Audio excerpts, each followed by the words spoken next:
Hello everyone and welcome to another video with me, Umber Rays, continuing on my series of rants, or some people call them videos, about the leading up to the 1-year anniversary of Wotive. And the fact is that I did not pull any punches in my last video, and I don't intend to pull any punches in the next 6 about this 1-year anniversary thing. So that being said, let's get right into it, because number 2 today, I do want to talk about something that is very important in this game: monetization.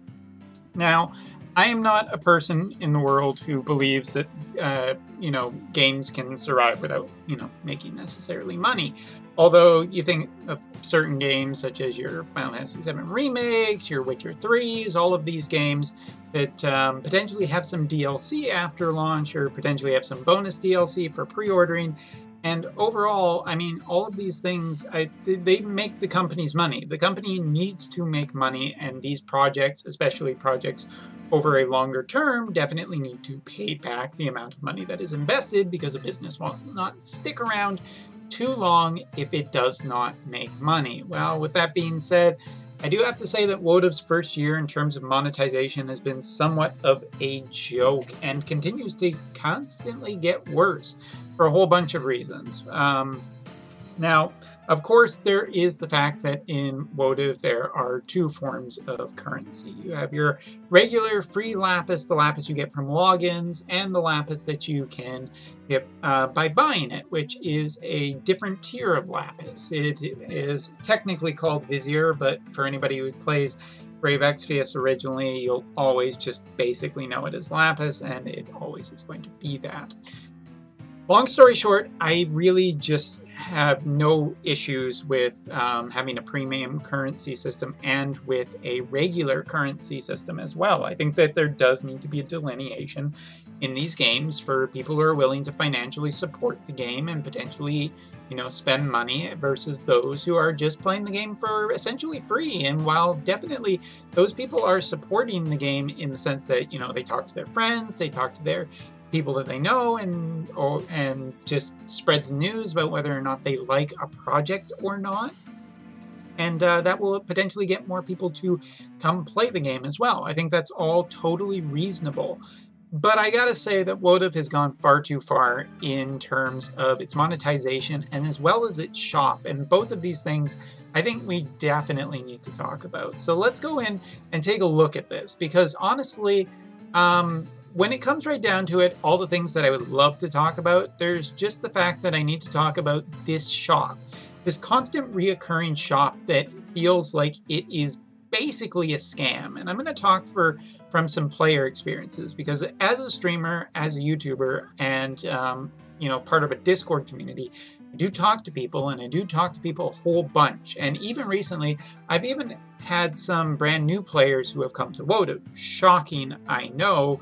But still, when it comes to these people who have come to Wotive, they have started to learn, they've felt pretty far behind. But one thing is that some of them have made the mistake of potentially going into this shop, not looking too carefully, and accidentally pressing the confirm button on something that is just pretty bad value, which is usually, one of these bundles where it's just like, hey, guess what? You can spend 1,000 or 2,000 of your lapis, and you can get a whole bunch of rainbow EXP cubes, which are unbelievably, totally, and 100% just have zero value in the game. I remember back in the early days on Wotive on the JP side, I had a pretty good online friend who was starting to play the game as well. And one day in the shop, he accidentally went in and spent 2,000 of his lapis that he had been saving up on EXP cubes, and there was just nothing he could do. It's basically a beginner's trap, and the only reason that it's essentially put in here is to make people just, it's a beginner's trap. It's like you don't really know what you're buying. You're looking around through all of this, trying to figure out what's good and what's bad, and then you accidentally go down and you hit this button, and you confirm essentially a purchase. And it's just like, it feels absolutely fucking awful, because it takes free-to-players, or heck, even people who do spend money, a fair amount of time to build up extra lapis because characters in this game are so expensive. Now, I'm not going to get too much into the character and gacha side of spending lapis in this game because that's an entire different video on this list leading up to the 1-year anniversary. But really, at this point, I think that this shop is just absolutely horrible. And it also not even getting into buying character shards, which is a different issue to do with building characters. But in terms of this shop, if you don't exactly know what you are buying, a lot of the times it can just feel like a beginner's trap, especially for people who just have started playing the game.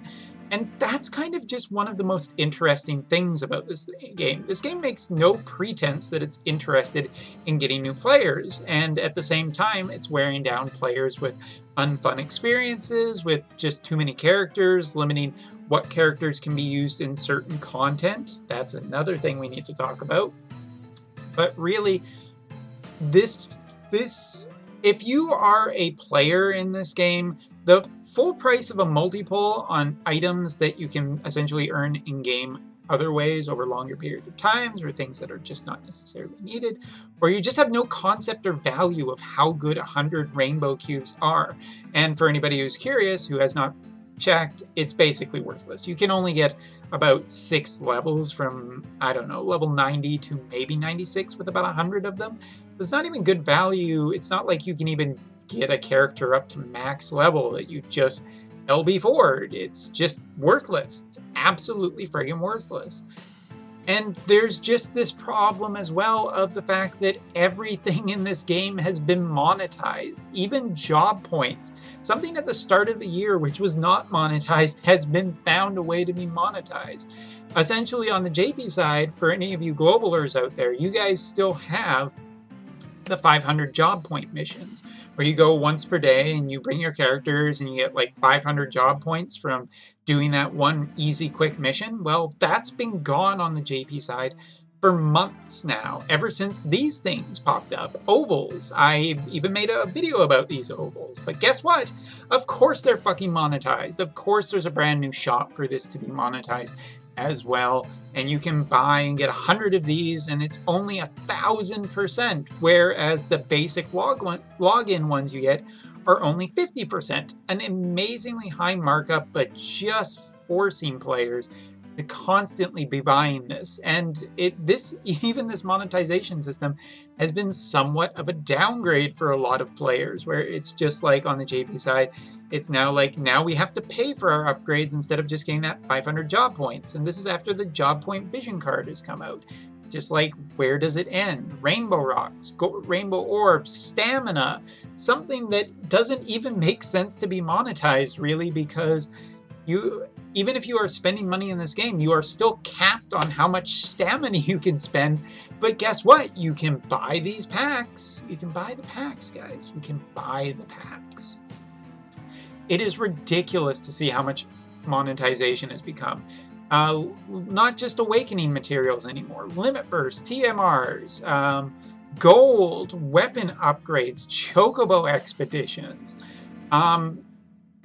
I'm trying to even keep up with all the things. Raising your espers. Every single last thing has been monetized. I was going to make a joke by the fact that, you know what, probably before 1-year anniversary, we're going to see the fact that Esper resonance will be monetized as well. But I felt really bad making that joke when I scrolled down and still found out that Macherie is apparently a bundle in this game. Like, how little of a shit do you actually care about this game anymore that you guys can't even, monetize people? It's just constant traps in these stores of being things that you don't necessarily need, that a lot of new players are potentially going to have a really bad experience when they buy this stuff, find out later that it was a bad purchase, and then they're just not going to trust you anymore, and you've lost a customer potentially forever. How can you guys have both constantly updated the shop, yet kept it so unupdated to the fact that Ramada and Macherie are still a bundle at premium value? And no, I don't care about all the other stuff. I don't care that this comes with 5,000 lapis. This is outdated. This is crap. And you're giving your customers potentially a bad experience as well. whether they are just getting like suckered in by sap bundles that are there to trick free-to-players into potentially wasting lapis. Like, what is the ultimate goal of the monetization in this game? Because at this point, I'm very curious where all the monetization has gone. Because it certainly hasn't gone to new animation. It certainly hasn't gone to many new maps. It hasn't gone to a lot of different things. Is it voice acting? Is it character design? Because a lot of characters' kits are feeling the exact same too, with very little variance. Just a few new, like a new job every month with some new abilities. But other than that, a lot of characters that are coming along later that have the same jobs just get the same abilities copy pasted. You have the nerve to monetize this entire game and every single thing in it, yet you can't actually spend this money on development and like improving it, and even maybe a collaboration, maybe even some kind of give back event. Honestly, by the time the 1-year anniversary rolls around, I'm very curious how they will reward the players who have been financially supporting this game. And not just because I am one who has financially supported this game, but at this point, given the fact that you guys have monetized characters, equipment, and just everything under the sun in this game short of Esper resonance, I really don't understand like how you could give back to the community enough that has supported it. And let me just emphasize one other point really quickly here. The fact is that I just don't see a lot of new players coming into this game or potentially sticking around in this game. So if your player base is constantly shrinking, your old player base, which it is, then where exactly who's going to be left to celebrate this 1-year anniversary? Because there definitely probably will be almost no one to celebrate your 2-year anniversary. If this was a scam, I really hope that the JP players organize a class action lawsuit, because this thing has been mismanaged and its player base on the JP side has been treated absolutely awfully. And yeah, there's just so many other things to talk about. I really don't want to go on too much longer in this video. So I will just say, JP side, get your shit together. Stop monetizing. Hell, if you want to give people a really big anniversary present, demonetize something and just be more generous to your player base.